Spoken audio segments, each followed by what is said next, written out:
কিয়ামতের দিন 50,000 বছর মানুষেরা হাসরের ময়দানে দাঁড়িয়ে থাকবে।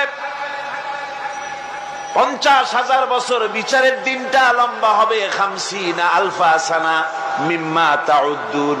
এই পৃথিবীতে তোমাদের গণনা মতে 50,000 বছর যত বড় লম্বা, কিয়ামতের বিচারের দিনটা হবে অত বড় লম্বা। মানুষেরা হয়রান হয়ে যাবে। মানুষের মাথার চান্দি, গুনাহগারের মাথার চান্দি ফেটে গিয়া মগজগুলি গলে গলে পড়তে লাগবে। জিহ্বাটা ঝুলে কুকুরের মতো নাভিস্থল পর্যন্ত পড়ে যাবে। সারা ময়দানে পানি পানি বলে চিৎকার হতে থাকবে। মানুষেরা বিভীষিকাময় দৃশ্য দেখে হয়রান হয়ে যাবে। ভয়ের চোটে কলিজা গলার কাছে চলে আসবে। কোনো উপায় নাই। মানুষেরা হয়রান হয়ে গিয়ে হযরত আদম আলাইহিস সালামের কাছে যাবেন। আল্লাহর কাছে একটু সুপারিশ করেন, আমাদের বিচার হয়ে যাক। হযরত আদম বলবেন, আমার দ্বারা সম্ভব নয়।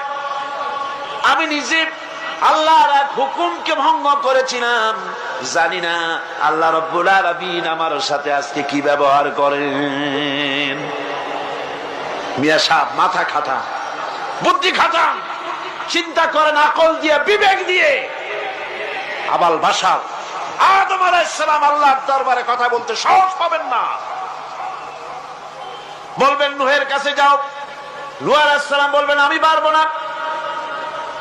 ইব্রাহিমের কাছে চলে যাও। ইব্রাহিম আলাইহিস সালাম বলবেন, আমিও পারবো না। সকলে এক এক অজুহাত দিবেন। বলবেন যাও মুসা আলাইহিস সালামের কাছে, তিনি বলবেন আমিও পারবো না। যাও ঈসা আলাইহিস সালামের কাছে। হযরত ঈসা বলবেন, আমি তো পারবোই না, কারণ গোটা পৃথিবীর শত শত কোটি নাসারা আমারে আল্লাহর ছেলে বলেছে, আমি তো তাদেরকে কথা বলতে পারি নাই। জানি না আজই হাসরের ময়দানে আল্লাহ রাব্বুল আলামিন আমার সাথে কি ব্যবহার করেন। তবে আমি একটা পরামর্শ দিতে পারি, আল্লাহ রাব্বুল আলামিনের দরবারে আজকে কেবল কথা বলতে পারবেন বিশ্ব নবী জনাবে মুহাম্মদুর রাসূলুল্লাহ সাল্লাল্লাহু আলাইহি ওয়াসাল্লাম। হাসরবাসীরা তার কাছে যাবেন। নবীজি মাকামে মাহমুদে আল্লাহর দরবারে সেজদায় পড়ে যাবেন। এই সেজদায় কত কাল চলে যাবে আল্লাহ পাক ভালো জানেন।